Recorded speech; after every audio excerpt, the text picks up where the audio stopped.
Olá, amigos. Eu sou o professor Ricardo Garrido e esse é o canal História em Rede. A temática a ser discutida hoje denomina-se liberdade de expressão pela mídia. Esse tema é muito interessante até por conta dos recentes acontecimentos políticos da história brasileira envolvendo o governo da atual presidente Dilma Rousseff. Como a mídia está atuando nesses episódios?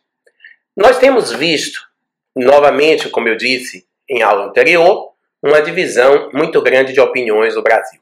Alguns acham que existe uma articulação coordenada por setores da mídia brasileira, apoiado por setores da elite, para derrubar do poder a presidente legítima Dilma Rousseff.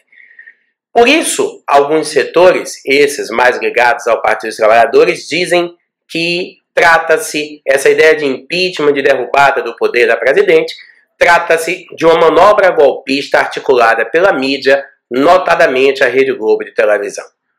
Outros acham que a mídia ela não é tão culpada pelos recentes acontecimentos da história política brasileira, que a mídia está tendo uma postura imparcial e os próprios setores midiáticos, até evidentemente para se protegerem de críticas, afirmam que eles estão fazendo cobertura imparcial. E aí a sociedade civil fica diante de um impasse. Qual é, finalmente, a postura dos nossos meios de comunicação? Amigos, não existe nenhum tipo de jornal, nenhum tipo de mídia, nenhum tipo de informação que seja descontextualizada ou impessoal. Todo e qualquer produto humano, ele é tendencioso. Não existe mídia imparcial, não existe jornal imparcial, não existe vídeo imparcial. Afinal de contas, nós somos seres parciais. Como podemos exigir imparcialidade de seres parciais? O grande problema não está na parcialidade. O grande problema está quando a parcialidade torna-se prejudicial à sociedade.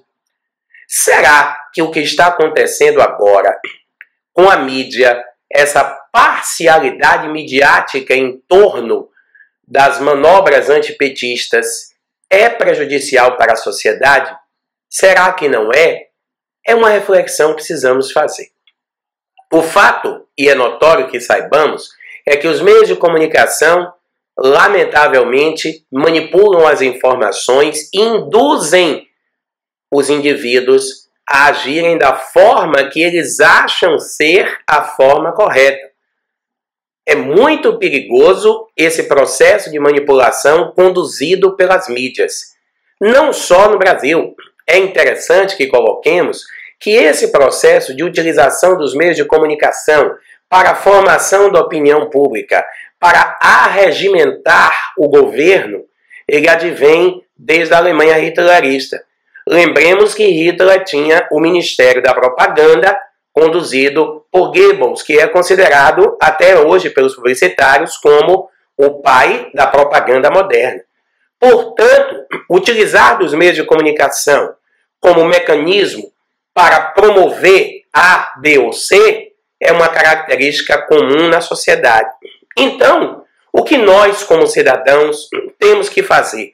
Buscar ao máximo a mídia que tenda a ser mais imparcial.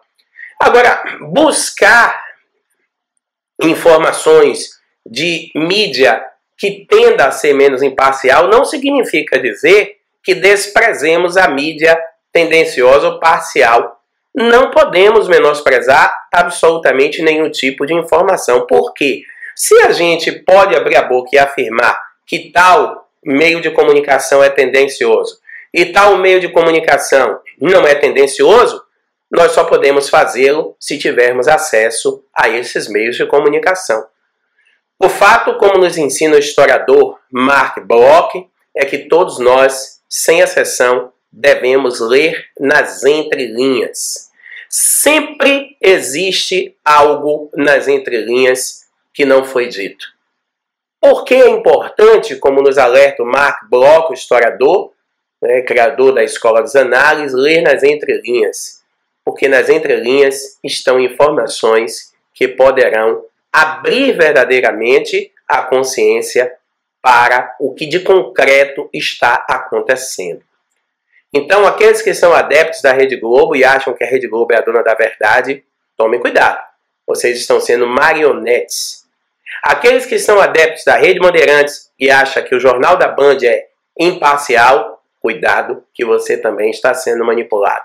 Enfim, aqueles que são adeptos de um canal A, B ou C, de um sistema jornalístico A, B ou C, não tem como você não estar sendo tendencioso, conduzido e manipulado.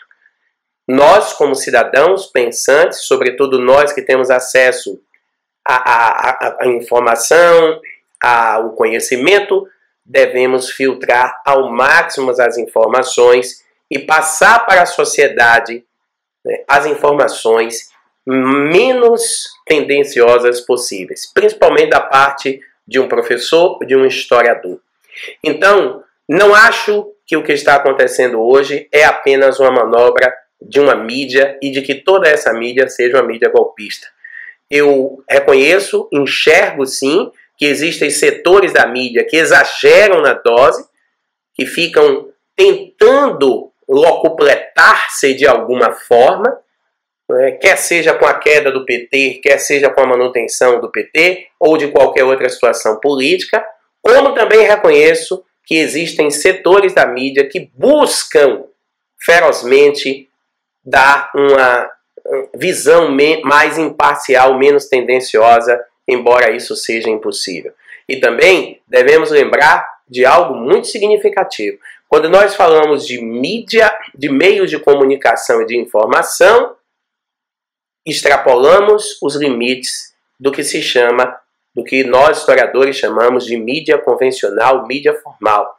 A televisão, os jornais impressos, essa mídia formal está em franca decadência para as mídias sociais. Uma delas é essa que nós estamos utilizando. Então, para além dessas mídias tradicionais, vamos buscar outras informações de blogs sérios, de vlogs sérios, de pessoas que têm compromisso com a verdade sem serem tendenciosas, de pessoas que tentam buscar a imparcialidade ao máximo possível para que nós possamos nos municiar de informações sem sermos tendenciosos. Porque se a gente de repente discutir dentro de uma tendência A e de uma tendência B, nós não estamos sendo civilizados, nós não estamos sendo racionais, nós estamos sendo manipulados como se fosse uma espécie de teocentrismo contemporâneo, que é o que lamentavelmente eu vejo acontecer nos dias de hoje. Amigos, não existe dubiedade, não existe mídia, não existe informação que não tenha dubiedade. Tenha cuidado.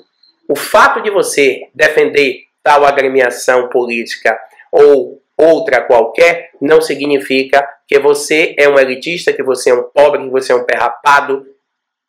Temos que perguntar sempre quais são os interesses pessoais, quais são os interesses financeiros, ideológicos do indivíduo que se predispõe a se expor em prol de um determinado grupo ou de outro. O fato é que nós precisamos fazer no Brasil, assim como uma reforma política urgente, uma reforma nos meios de comunicação.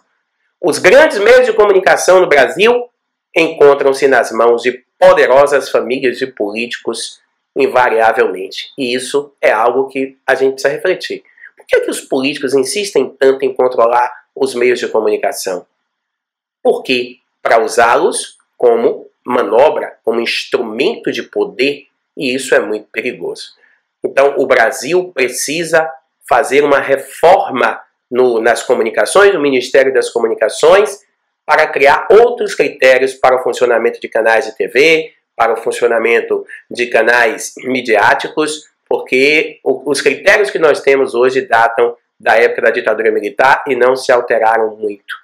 O governo federal precisa se posicionar melhor com relação a isso. E posicionar-se melhor com relação a isso não significa fechar determinados canais de comunicação, porque são contra a opinião do governo, como está acontecendo no patético regime da Venezuela. Não, a liberdade de expressão é algo imprescindível na democracia.